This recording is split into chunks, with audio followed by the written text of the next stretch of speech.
அமெரிக்காவுக்கு ஈரான் என்றாலே பயம். அதுவும் டொனால்ட் ட்ரம்புக்கு ஈரான் இஸ்லாமிய வல்லரசு என்றாலே பயம்தான்.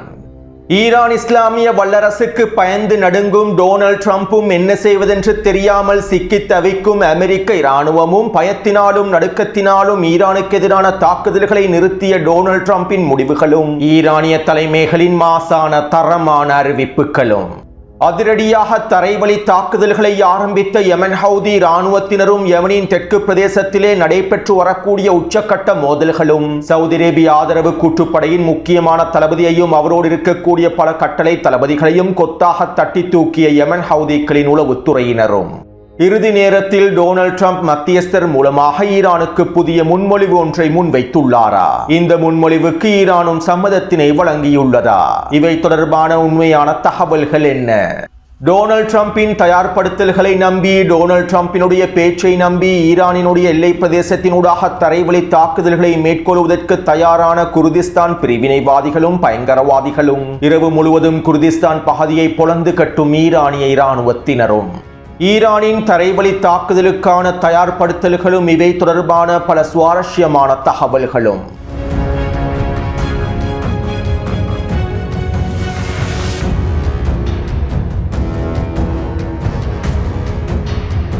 நேற்றிரவு ஈரானுக்கு எதிரான உச்ச தாக்குதல்களை மேற்கொள்வதற்கும் ஈரானினுடைய உள்கட்டமைப்புகளை இலக்கு வைத்து தாக்குதல்களை மேற்கொள்வதற்கும் அமெரிக்கா முழுமையாக தயாராக இருந்தது. இதற்கமைவாக மத்திய கிழக்கு பிராந்தியம் முழுவதும் அமெரிக்க தூதரகங்கள் வழியாக எச்சரிக்கைகள் விடுக்கப்பட்டன. ஈரானுக்கு எதிரான தாக்குதல்களை மேற்கொள்வதற்காக அனைத்து இராணுவ கட்டளை தளங்களும் முழுமையான உச்ச எச்சரிக்கையில் வைக்கப்பட்டிருந்தன. அமெரிக்க எரிபொருள் நிரப்பு விமானங்களும் போர் விமானங்களும் முழுமையாக தயார் நிலையில் இருந்தன. இப்படியான நிலைமையில் நேற்றிரவு அமெரிக்காவினுடைய ஃபாக்ஸ் நியூஸ் ஊடகம் அறிவிப்பொன்றை வெளியிட்டிருந்தது. அதாவது ஈரானுக்கு எதிரான போர் ஆரம்பிக்கப்பட்டதற்கு பின்பு அமெரிக்கா தன்னுடைய வான் பாதுகாப்பு அமைப்புகளான பெட்ரியோட் வான் பாதுகாப்பு அமைப்புகளையும் தாட் வான் பாதுகாப்பு அமைப்புகளையும் பெருமளவில் இழந்து விட்டதாகவும் கிட்டத்தட்ட 3/2 பங்கை முழுமையாக இழந்து விட்டதாகவும் குறித்த அறிக்கையில் தெரிவிக்கப்பட்டிருந்தது. அமெரிக்காவினுடைய ஃபாக்ஸ் நியூஸ் ஊடகம் என்பது டொனால்ட் ட்ரம்பின் நிர்வாகத்திற்கு சார்பாக செயற்படக்கூடிய ஊடகமாகும். கடந்த காலங்களில் குறித்த ஊடகம் இவ்வாறான அறிக்கைகளை வெளியிடவில்லை. எப்போதும் டொனால்ட் ட்ரம்புக்கு சார்பாகவும் அமெரிக்காவின் நிலைப்பாட்டிற்கு சார்பாகவும் ஈரானுக்கு எதிராகவுமே குறித்த ஊடகமானது அறிக்கைகளை வெளியிட்டு வரும். இருப்பினும் நேற்றிரவு அமெரிக்காவினுடைய வான் பாதுகாப்பு கையிருப்புகள் தொடர்பான உண்மையான அறிக்கையை குறித்த ஊடகம் அம்பலப்படுத்தியிருந்தது. இதற்கமைவாக அமெரிக்காவின் ஃபாக்ஸ் நியூஸ் ஊடகம் குறித்த வரைபடத்தையும் வெளியிட்டிருந்தது. அதாவது ஈரானுக்கு எதிரான போர் ஆரம்பிக்கப்படுவதற்கு முன்பு அமெரிக்காவிடம் பெட்ரியோட் வான் பாதுகாப்பு அமைப்புகளில் 2330 வான் பாதுகாப்பு ஏவுகணைகள் காணப்பட்டுள்ளன.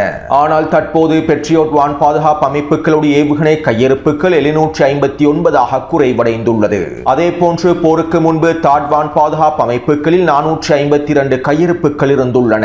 தற்போது குறித்த கையிருப்பானது 234 குறைவடைந்துள்ளது என்கின்ற தகவல்களை அமெரிக்காவின் ஃபாக்ஸ் நியூஸ் ஊடகம் வெளியிட்டது. இந்த செய்திகள் வெளியிடப்பட்டதை தொடர்ந்து வால் ஸ்ட்ரீட் ஜேர்னல் ஊடகம் அமெரிக்க ஐரோப்பிய கட்டளை தளபதியினுடைய அறிக்கையையும் வெளியிட்டிருந்தது. மத்திய கிழக்கு பிராந்தியத்தின் அமெரிக்க கட்டளை தளபதியாக பிராட் கூப்பர் செயற்படுவதை போன்று ஐரோப்பிய பிராந்தியத்திற்கான மத்திய கட்டளை தளபதியாக ஜெனரல் கிரீன் கேவிச் என்பவர் செயற்படுகின்றார். மேலும் இவரை அவசரமாக பென்டகனுக்கு அறிவிப்பொன்றையும் வெளியிட்டுள்ளார். அதாவது பல மாதங்களாக அமெரிக்காவின் வான் பாதுகாப்பு அமைப்புகள் தொடர்ச்சியாக பயன்படுத்தப்பட்டுள்ளன. இதனால் அமெரிக்க வான் பாதுகாப்பு ஏவுகணைகளுடைய கையிருப்பு 3/2 பங்கை விட குறைவடைந்து விட்டது. இதனால் அமெரிக்கா தன்னுடைய வான் பாதுகாப்பு ஏவுகணைகளில் 3/2 பகுதியை முழுமையாக பயன்படுத்தி விட்டது. தற்போது ஈரானுக்கு எதிரான தாக்குதல்கள் மீண்டும் ஆரம்பிக்கப்படுவதனால் ஐரோப்பிய மத்திய கட்டளை தளமானது ஒரு மிகப்பெரிய சிக்கலுக்குள் தள்ளிவிடப்பட போகின்றது. அமெரிக்காவினுடைய கடற்படை சொத்துக்களில் பெரும்பாலான கடற்படை சொத்துக்கள் மத்திய கிழக்கு பிராந்தியத்திலே நிலைநிறுத்தப்பட்டுள்ளன. இஸ்ரேலுக்கு எதிரான தாக்குதல்களை தடுப்பதற்காக இவை களமிறக்கப்பட்டுள்ளன. ஆனால் தற்போது ஐரோப்பிய பிராந்தியத்தை பாதுகாப்பதா, இஸ்ரேலை பாதுகாப்பதா, அமெரிக்காவை பாதுகாப்பதா என்கின்ற மிகப்பெரிய சிக்கல்களுக்குள் நாங்கள் தள்ளப்பட்டிருக்கின்றோம். இருக்கின்ற வான் பாதுகாப்பு அமைப்புகளை பயன்படுத்தி அடுத்த கட்ட போரிலே இஸ்ரேலை முழுமையாக பாதுகாத்தால் அதற்கு பிறகு அமெரிக்காவையும் ஐரோப்பாவையும் பாதுகாப்பதற்கு தேவையான வான் பாதுகாப்பு ஏவுகணை அமைப்புகளை நாங்கள் இழந்து விடுவோம். இதனால் தற்போது நாங்கள் எதற்கு முன்னுரிமை வழங்க வேண்டும் என்கின்ற ஒரு இக்கட்டான சூழ்நிலைகளுக்குள் தள்ளப்பட்டுள்ளோம். 2இல் ஒன்றை தேர்ந்தெடுக்க வேண்டிய கட்டாயத்திற்குள் நாங்கள் தள்ளப்பட்டுள்ளோம் என ஐரோப்பிய மத்திய கட்டளை தளபதி அமெரிக்காவின் பென்டகனுக்கு குறித்த அறிக்கையில் தெரிவித்துள்ளார்.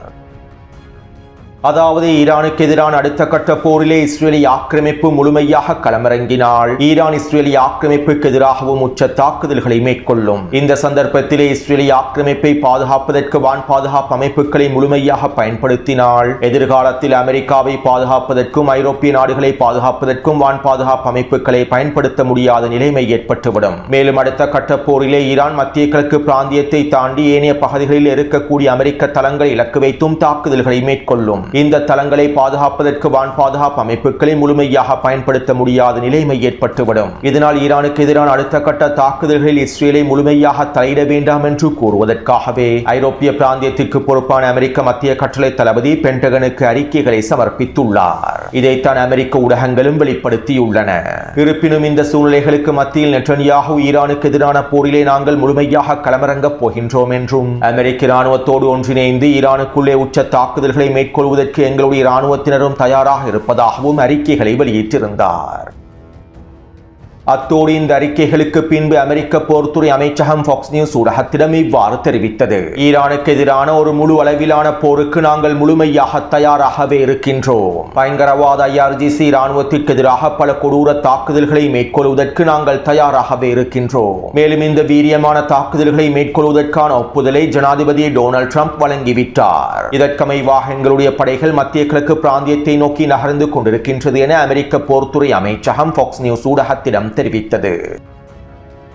இப்படியான நிலைமையில் ஈரானிய இராணுவ தலைமை அதிகாரிகளும் தளபதிகளும் அமெரிக்காவுக்கு எதிரான உச்சக்கட்ட எச்சரிக்கைகளை வெளியிட்டிருந்தார்கள். நீங்கள் எங்களுக்கு எதிரான தாக்குதல்களை மேற்கொண்டால் மத்திய கிழக்கு பிராந்தியம் முழுவதும் பற்றி எரியும். இந்த தடவை நாங்கள் மத்திய கிழக்கு பிராந்தியத்திற்கு அப்பாலும் எங்களுடைய தாக்குதல்களை விரிவுபடுத்துவோம். ஈரானுக்கு எதிரான தாக்குதல்களுக்காக அமெரிக்கா எந்த நாட்டினுடைய இராணுவ தளங்களை பயன்படுத்துகின்றதோ அந்த இராணுவ தளங்கள் மத்திய கிழக்கு பிராந்தியத்திற்கு அப்பால் இருந்தாலும் அந்த தளங்களை இலக்கு வைத்து நாங்கள் தாக்குதல்களை மேற்கொள்வோம். எங்களுடைய தாக்குதல்கள் எந்தவித வரம்பும் இல்லாமல் மேற்கொள்ளப்படக்கூடிய தாக்குதல்களாகவே அமைந்திருக்கும். அமெரிக்காவினுடைய ஆக்கிரமிப்பை முடிவுக்கு கொண்டு வருவதற்கும் ஈரானிய மக்களை பாதுகாப்பதற்கும் என்னவெல்லாம் செய்ய முடியுமோ அவை அனைத்தையும் நாங்கள் செய்து முடிப்போம். எங்களுடைய உள்கட்டமைப்புகள் இலக்கு வைத்து தாக்குதல்களை மேற்கொண்டால் இந்த தாக்குதலுக்காக ஆதரவை வழங்கியிருக்கக்கூடிய அமெரிக்காவின் நட்பு நாடுகளுக்கு எதிராகவும் அவர்களுடைய உள்கட்டமைப்புகளுக்கு எதிராகவும் நாங்கள் உச்ச தாக்குதல்களை மேற்கொள்வோம் என ஈரானிய இராணுவ தலைமை அதிகாரிகள் அதிரடியான அறிவிப்புகளை வெளியிட்டிருந்தார்கள். அது மட்டுமல்லாமல் மத்திய கிழக்கு பிராந்தியத்தில் இருக்க அரபு அடிமை ஜியோனிச தலைவர்களுக்கு ஈரானிய இராணுவம் அதிரடியான அவசர செய்தி ஒன்றையும் அனுப்பி வைத்திருந்தது.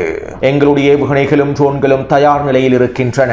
அமெரிக்காவினுடைய தாக்குதல்கள் ஆரம்பிக்கப்பட்டதும் நாங்கள் உச்ச பதிலடி தாக்குதல்களை மேற்கொள்வோம். ஈரானுக்குள்ளே குறிவைக்கப்படக்கூடிய ஒவ்வொரு எரிசக்தி கட்டமைப்புகளுக்கு பதிலடியாக உங்களுடைய பிராந்தியத்தில் இருக்கக்கூடிய ஒவ்வொரு எரிசக்தி கட்டமைப்புகளும் தீக்கிரையாக்கப்படும். மேலும் இன்றிரவே உங்களுடைய இறுதி இரவாகவும் இருக்கும். இதனால் அனைத்திற்கும் நீங்கள் தயாராகிக் கொள்ளுங்கள் என ஈரானிய இராணுவ தலைமை அதிகாரிகள் அரபு அடிமை ஜியோனிச தலைவர்களுக்கு அவசர செய்தி ஒன்றையும் அனுப்பி வைத்திருந்தார்கள். அதே போன்று ஈரானினுடைய மூத்த இராணுவ ஆய்வாளர் பேராசிரியர் முகமது மராந்தி அவர்கள் இவ்வாறு தெரிவித்தார். டொனால்ட் ட்ரம்பினுடைய அச்சுறுத்தல்களுக்கு அமைவாக இன்றிரவு ஈரானுக்குள்ளே உள்கட்டமைப்புகள் இலக்கு வைத்து தாக்குதல்கள் மேற்கொள்ளப்பட்டால் மத்திய கிழக்கு பிராந்தியத்தில் இருக்கக்கூடிய அரபு நாடுகளுடைய இறுதி இரவாகவே இன்று இரவு அமைந்திருக்கும். இதற்கு பிறகு அவர்களால் இயல்பு வாழ்க்கைக்கு திரும்ப முடியாத நிலைமை ஏற்பட்டுவிடும். ஈரானினுடைய உள்கட்டமைப்புகள் இலக்கு வைக்கப்பட்டால் மத்திய கிழக்கு பிராந்தியம் முழுவதும் இருக்கக்கூடிய உள்கட்டமைப்புகள் முழுமையாக இலக்கு வைக்கப்படும் என பேராசிரியர் முகமது மராந்தி அவர்கள் தெரிவித்தார்.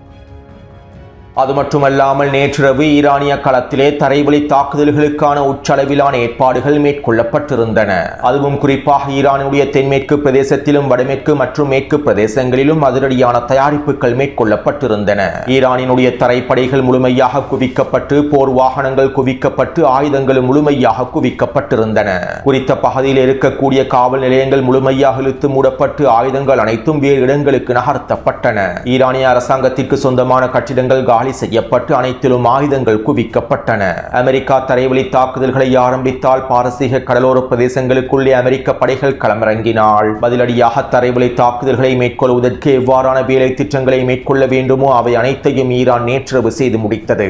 ஈரானிய துறைமுக ஊழியர்கள் காவல் நிலையங்களின் அனைத்தும் வெளியேற்றப்பட்டு முழுநீள போருக்கு தயாராகவே வைக்கப்பட்டிருந்தன. 40 நாள் போரின் போது மேற்கொள்ளாத வேலை திட்டங்களை ஈரானிய இராணுவத்தினர் தற்போது மேற்கொண்டிருந்தார்கள். அதே போன்று ஈரானினுடைய ஏவுகணை தாக்குதல்களை மேற்கொள்ளக்கூடிய விண்வெளி படையினரும் முழுமையான எச்சரிக்கையில் இருந்தார்கள். அடிமை அரபுகளில் இருக்கக்கூடிய உள்கட்டமைப்புகள் இலக்கு வைத்து தாக்குதல்களை மேற்கொள்வதற்கான எல்லா விதமான தயார்படுத்தல்களையும் முடித்திருந்தார்கள். மேலும் இலங்கை நேரப்படி அதிகாலை 5 மணி அளவில் அமெரிக்கா ஈரானுக்கு எதிரான உச்ச தாக்குதல்களை ஆரம்பிக்கும் என எதிர்பார்க்கப்பட்டது. இதற்கமைவாக அமெரிக்காவினுடைய எரிபொருள் நிரப்பு விமானங்கள் இஸ்ரேலிய ஆக்கிரமிப்பிலிருந்தும் சவுதி அரேபியாவிலிருந்தும் ஏனைய அடிமை அரபு நாடுகளிலிருந்தும் புறப்பட்டிருந்தன. ஈராக்கிய வான்பரப்பில் அமெரிக்காவினுடைய போர் விமானங்களும் களமிறக்கப்பட்டிருந்தன.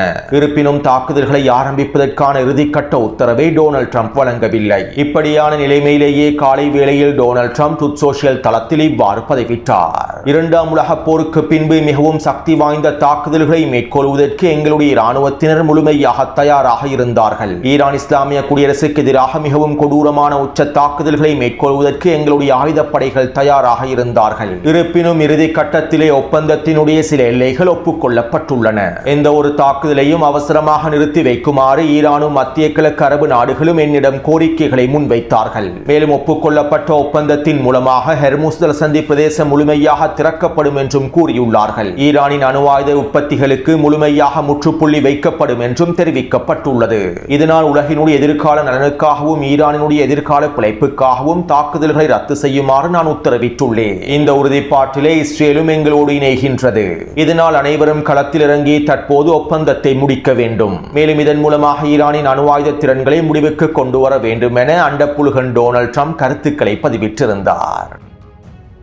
அதாவது இறுதி கட்டத்திலே ஹெர்முஸ் ஜலசந்தி பிரதேசத்தை திறப்பதற்கான ஒப்பந்தம் ஒன்று முன்வைக்கப்பட்டதாகவும் அமெரிக்கா கத்தாரிய மத்தியஸ்தர்கள் மூலமாகவே குறித்த ஒப்பந்தத்தை முன்வைத்ததாகவும் இந்த ஒப்பந்தத்தை இறுதி கட்டத்தில் ஈரான் ஒப்புக்கொண்டதாகவும் இதன் மூலமாக ஹெர்முஸ் ஜலசந்தி பிரதேசம் முழுமையாக திறக்கப்படும் என ஒப்புக்கொள்ளப்பட்டிருப்பதாகவும் அமெரிக்க ஊடகங்கள் குறிப்பிட்டிருந்தன.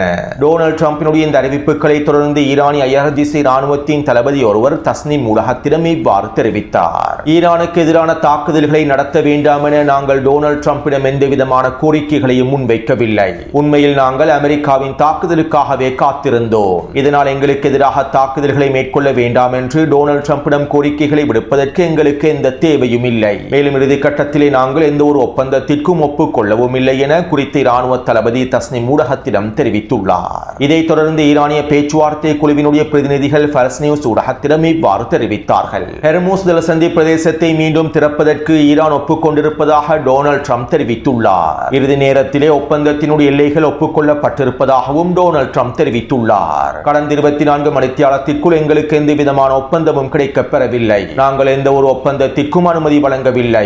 இறுதி கட்டத்திலே ஹெர்முஸ் ஜலசந்தி பிரதேசத்தை திறப்பதாகவும் நாங்கள் ஒப்புக்கொள்ளவில்லை. இது தொடர்பாக வெளியாக இருக்கக்கூடிய செய்திகள் அனைத்தும் பொய்யானவை என ஈரானினுடைய பேச்சுவார்த்தை குழுவினுடைய பிரதிநிதிகள் ஃபர்ஸ் நியூஸ் ஊடகத்திடம் தெரிவித்துள்ளார்கள். அதே போன்று ஈரானிய IRGC இராணுவத்தின் கடற்படை தளபதி இவ்வாறு தெரிவித்தார். ஹெர்முஸ் ஜலசந்தி பிரதேசம் முழுமையாக இழுத்து மூடப்பட்டுள்ளது. போருக்கு முன்பிருந்ததை போன்று ஹெர்முஸ் ஜலசந்தி பிரதேசம் திறக்கப்பட மாட்டாது. இறுதி நேரத்திலே ஹெர்முஸ் ஜலசந்தி பிரதேசத்தை திறப்பது தொடர்பாக எந்த விதமான ஒப்பந்தங்களும் மேற்கொள்ளப்படவில்லை. நாங்கள் தற்போது ஹெர்முஸ் ஜலசந்தி பிரதேசத்தில் தான் இருக்கின்றோம். சர்வதேச கப்பல் நிறுவனங்களுக்கு எங்களுடைய எச்சரிக்கைகளை புதுப்பிக்கின்றோம். யாரும் ஹெர்முஸ் ஜலசந்தி பிரதேசத்தை கடப்பதற்கு முயற்சி செய்ய வேண்டாம். அவ்வாறு நீங்கள் முயற்சி செய்தால் உங்களுடைய கப்பல்களை இழக்க வேண்டி ஏற்படும் என ஈரானிய கடற்படை தளபதி அதிரடியான அறிவிப்புகளை இன்று காலை வெளியிட்டார்.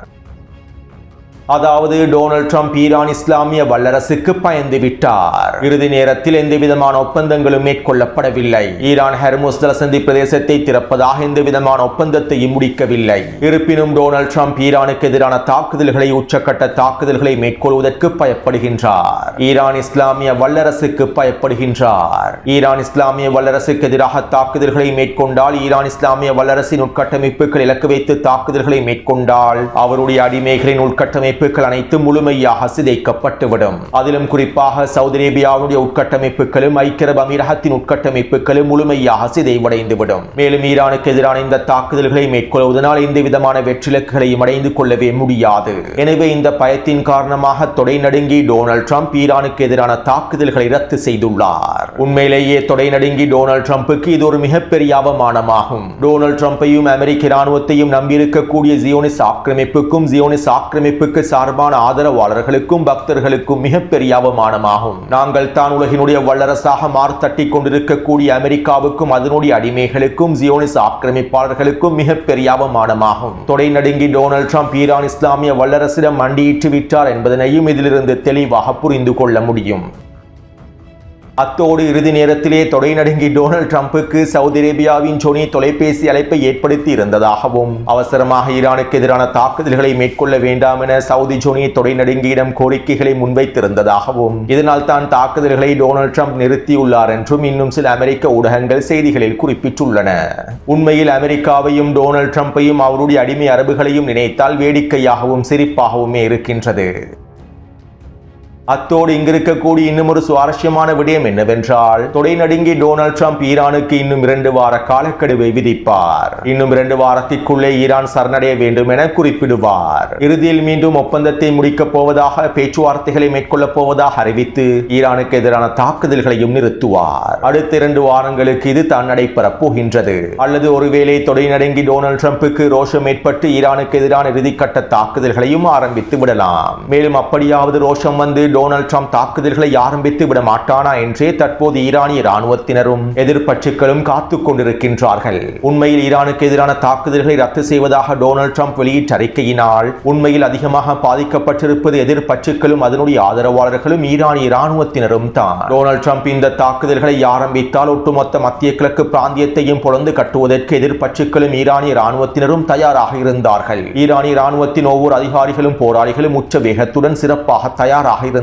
எதிர்ப்பற்று போராளிகளும் உத்வேகத்துடன் தயாராக இருந்தார்கள். அதே போன்று ஈரானையும் எதிர்ப்பற்றுக்களையும் பலஸ்தீனிய போர் முனையையும் ஆதரிக்கக்கூடியவர்களும் உத்வேகத்துடன் தயாராக இருந்தார்கள். ஆனால் தொடை நடுங்கி டொனால்ட் ட்ரம்பினுடைய இந்த அறிவிப்பினால் தற்போது அனைவரும் கவலையில் ஆழ்ந்து விட்டார்கள். மேலும் எப்போது இந்த தொடை நடுங்கி தாக்குதலை ஆரம்பிப்பான் என காத்துக் கொண்டிருக்கின்றார்கள்.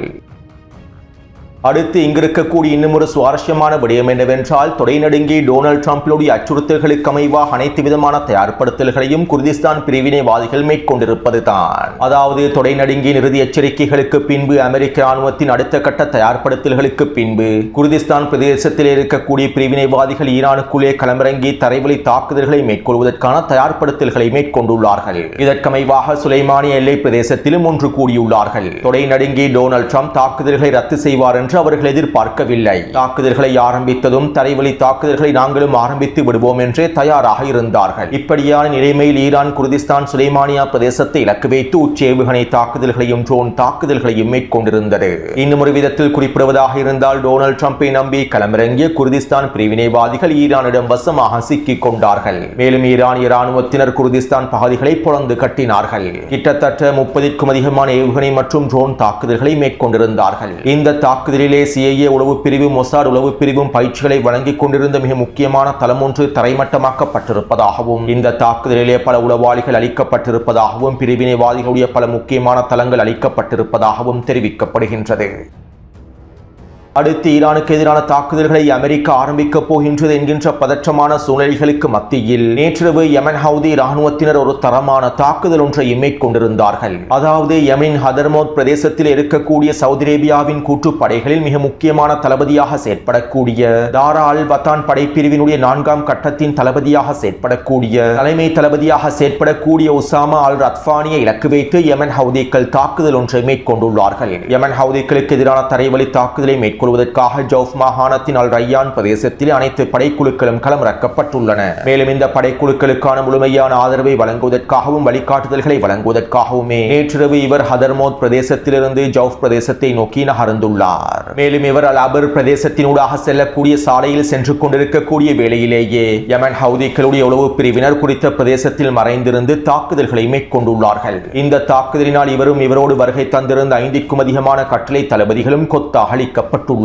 மேலும் இந்த தாக்குதல் நடைபெற்றிருக்கக்கூடிய பிரதேசத்தில் யமன் ஹவுதி ராணுவத்தினர் நிலைத்திருப்பதில்லை. இருப்பினும் யமன் ஹவுதிகளுடைய உளவு பிரிவினர் குறித்த பிரதேசங்களில் பறந்து விரிந்து காணப்படுகின்றார்கள். இப்படியான நிலைமையிலேயே யமன் ஹவுதிகள் தங்களுடைய உளவு பிரிவை ஆக்டிவேட் செய்து இந்த தாக்குதலை மேற்கொண்டு முக்கியமான தளபதியை கொத்தாக தட்டி தூக்கியுள்ளார்கள். முக்கியமான தளபதியையும் கட்டளை தளபதிகளையும் கொத்தாக தட்டி தூக்கியுள்ளார்கள். அத்தோடு இந்த தாக்குதலை மேற்கொண்டு 2 மணித்தியாலங்களுக்குள் யமன் ஹவுதி ராணுவத்தினர் தாய்ஸின் தென்மேற்கு பிரதேசத்தினூடாக தரைவழி தாக்குதல்களை ஆரம்பித்தார்கள். குறித்த வரைபடத்தில் சிவப்பு நிற வளையத்தினால் காண்பிக்கப்பட்டிருக்கக்கூடிய பிரதேசத்தினூடாகவே தரைவழி தாக்குதல்களை ஆரம்பித்துள்ளார்கள். மேலும் குறித்த வரைபடத்தை நாங்கள் விரிவாக நோக்கும் போது இலக்கம் 1 குறிப்பிடப்பட்டிருக்கக்கூடிய அல்பாரா பிரதேசத்தினூடாகவே யமன் ஹவுதிகள் தரைவழி தாக்குதல்களை ஆரம்பித்துள்ளார்கள். மேலும் இந்த அல்பாரா பிரதேசம் யமன் ஹவுதிகளுடைய மிக முக்கியமான மூலோபாய பிரதேசமாகும். இந்த பிரதேசத்தினூடாக தரைவழி தாக்குதல்களை ஆரம்பித்து இலக்கம் 2 குறிப்பிடப்பட்டிருக்கக்கூடிய காலித் இப்னு வலீத் தளத்தை கைப்பற்றுவதற்கே திட்டமிட்டுள்ளார்கள். அதாவது காலித் இப்னு வலீத் இராணுவ கட்டளை தளமானது சவுதி அரேபிய கூட்டுப்படைகளின் ஆதரவு படைகளின் கட்டுப்பாட்டிலேயே இருக்கின்றது.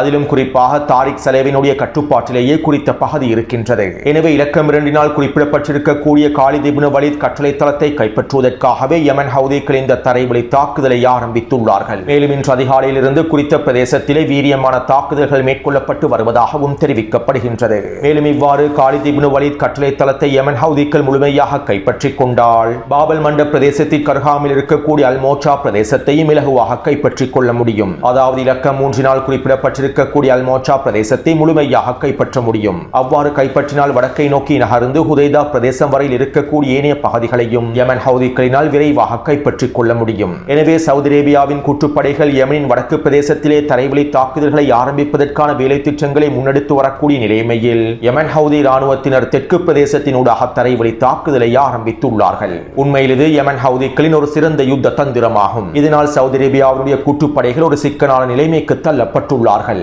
எனவே தற்போது தாய்ஸினுடைய தென்மேற்கு பிரதேசமான அல்பாரா மற்றும் காலித் இப்னு வலீத் தளத்திற்கு அருகாமையில் உச்ச மோதல்கள் மேற்கொள்ளப்பட்டு வருகின்றன. இன்றிரவு குறித்த மோதல்கள் அடுத்த கட்டத்தை நோக்கி நகரும் என்றும் எதிர்பார்க்கப்படுகின்றது. எனவே இந்த காணொளி தொடர்பான கருத்துக்களை பதிவிடுங்கள். தொடர்ந்தும் என்னுடன் இணைந்திருங்கள். நன்றி, வணக்கம்.